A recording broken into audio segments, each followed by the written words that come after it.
Hey, and thanks for taking the time to watch this week's Oldtown short, Magic Wands. We have two young people in our congregation that attended magic camp this summer, and I have been lucky enough to see some of their amazing card tricks. I've also witnessed things disappearing and reappearing before my eyes. They were so excited to tell me all that they had learned, and they even shared some of their magic secrets with me. I learned that though it often looks like a simple wave of a hand or a wand, there's actually a lot of work that takes place behind the scenes. This past week, because of their hard work and dedication to the magic trade, their parents got them each a magic wizard wand. And in their excitement, I started thinking, what if we each had a magic wand that gave us the ability to bless others? How cool would that be? Well, in the Old Testament, in the book of Genesis, there's a story about a man named Abram. Now, to be honest, Abram wasn't anyone special. He was a good and kind man who owned many sheep and cattle. And he lived with his wife, Sarai, in the land of Haran. One day, God came to Abram. Whether it was in a vision or a dream, we don't really know. But God came to Abram, and God said, Abram, I want you to pack up all your things and leave your home. Go to the land I will give you. I promise that I will bless you and your family. Don't be afraid, because I will be with you in all that you do. Oh, and because of you, all the families of the earth will be blessed. Can you imagine hearing God say, in you, all the families of the earth will be blessed? It's like God handed Abram a magic wand to bless others. Now, I'm sure that Abram must have been really excited and really scared at the same time, because what that meant was that Abram would have to leave the place and the people that he knew and go to a place and a people that he did not know. Abram would have to really trust in God. And you know what? That's exactly what Abram did. Abram took his wife Sarai and his nephew Lot. They packed everything they owned and moved from the land of Haran, which is now a part of Turkey, to the land of Canaan, which is now Israel, Lebanon, and Palestine, because that is where God led them. Now, it couldn't have been an easy move to make. After all, they didn't have U-Haul trucks or moving companies back then. Abram had to pack his things on camels and donkeys and travel the 400 miles, mostly on foot. That would be like us traveling from North Attleboro to Washington, D.C., or to Niagara Falls.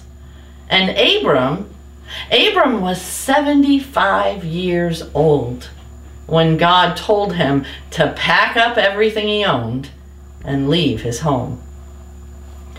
The blessings that he was giving to all the people on the earth did not come with a simple wave of a magic wand.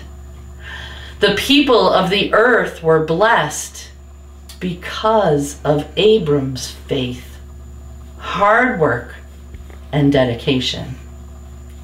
But I guess Abram knew in his heart that his hard work and his struggle were worth it, knowing that he would be blessing all of the families of the earth. I wonder, how would you have reacted if God had asked you to do something like that? Would you trust in God and make the journey? Or would you reply, "No thanks, I'm good"? This beginning of Abram's story reminds us that when we choose to live lives of faith, it's not always easy. And we have to be ready to face the burdens as well as the blessings. Folks, the truth is, every moment of every day, we get to choose the path that we walk. And the good news, which is sometimes exciting and sometimes scary, is that God calls us in new directions. And God is always calling us not only to be blessed, but to bless others. Usually, however, it takes us stepping out of our comfort zone and doing things a little differently than we have before. Just like Abram, when he had to leave his home and the life as he knew it, sometimes it takes seeing God in the burdens and in the blessings of life to know that whatever you are facing, God is always there. Now, some would see the journey that God called Abram on as a burden, but Abram saw it as an adventure. Some would see it as an overwhelming weight on his shoulders, but Abram saw it as a blessing. Friends, whether we see our lives filled with burdens or overflowing with blessings depends on the lens through which we look. Because sometimes the blessings are in the burdens we face. I told you earlier that 2 of our young people at our church shared some of their magic secrets with me. And I'd like to share something with you that I've learned in my years of ministry as well.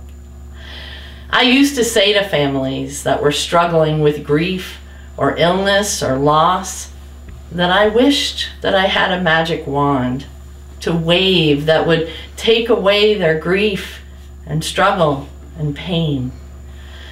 But what I've learned over the years is that sometimes my magic wand is the time that I spend sitting with them, not trying to fix anything, but simply assuring them that they're not alone. Or the times when I really want to complain and tell them what to do, and I just hold my tongue and listen.